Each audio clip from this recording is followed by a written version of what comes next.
Chaque année, la ville de Saint-Sevé organise une réception dans laquelle une centaine de sportifs locaux sont mis à l'honneur.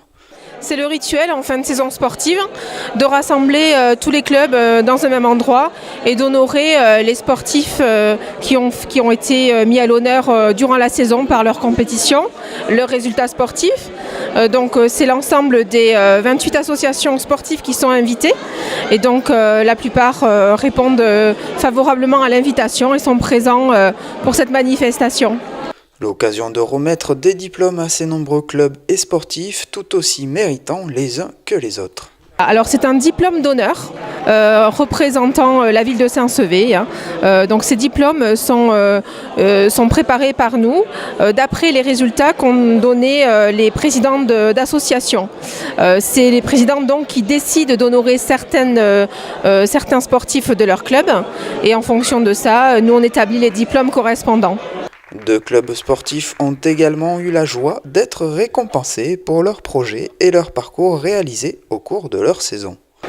Alors effectivement, on peut dire que le SAS Football, avec le prix du projet événement sportif de l'année, méritait amplement ce titre, qui est une valeur, un chèque de 250 €. Donc ça c'était pour le projet événement sportif. Et ensuite pour le club sportif, ça a été très très serré entre 2 clubs lors de la délibération, entre donc Adour Volley, qui a eu son équipe senior féminine championne de Régional 2, et donc qui monte en Régional 1, et les cadettes qui sont vice-championnes des Landes. Donc ça c'était le premier club. Et le deuxième club qui aurait aussi mérité le titre, c'est le SAS Twirling Bâton, qui a été renouvelé depuis l'année dernière avec une nouvelle équipe à sa tête et qui fait des résultats formidables. Donc ils auraient également mérité le titre, mais je pense qu'ils recandidateront l'année prochaine et ça sera amplement mérité. Une cérémonie marquée par la présence de 2 athlètes de haut niveau. Alors un invité d'honneur, on a eu la surprise le mois dernier d'apprendre que Vincent Fondeviol, qui est natif de Saint-Séverin et qui vit aujourd'hui à Toulouse, a été champion du monde dans sa catégorie canoë-kayak en master. Donc c'était l'opportunité de l'inviter pour notre réception et un grand plaisir de le recevoir. Je suis vraiment très honoré.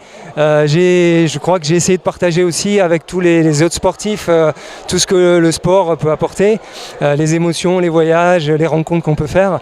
Et voilà, c'est un peu le message que je voulais passer. Et de le faire ici à Saint-Sevé, sur mes terres où je suis né, où je suis très attaché, je me sens vraiment landais honnêtement.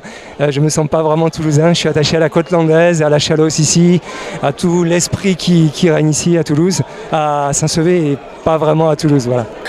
Et également Grégory Mouyenne, avec qui j'ai fait connaissance lors de la course de la Chandeleur.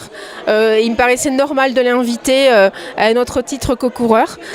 5 marathons des sables, donc marathon des sables c'est 250 km, 15 marathons et des ultramarathons dans les 4 continents. Pour dire que le handicap n'est pas une barrière, on franchit même les barrières selon les valides. 2 invités d'honneur qui nous ont vraiment fait plaisir de venir cette année. Un verre de l'amitié puis une photo générale viendra donc clôturer cette cérémonie qui se renouvellera sûrement l'année prochaine.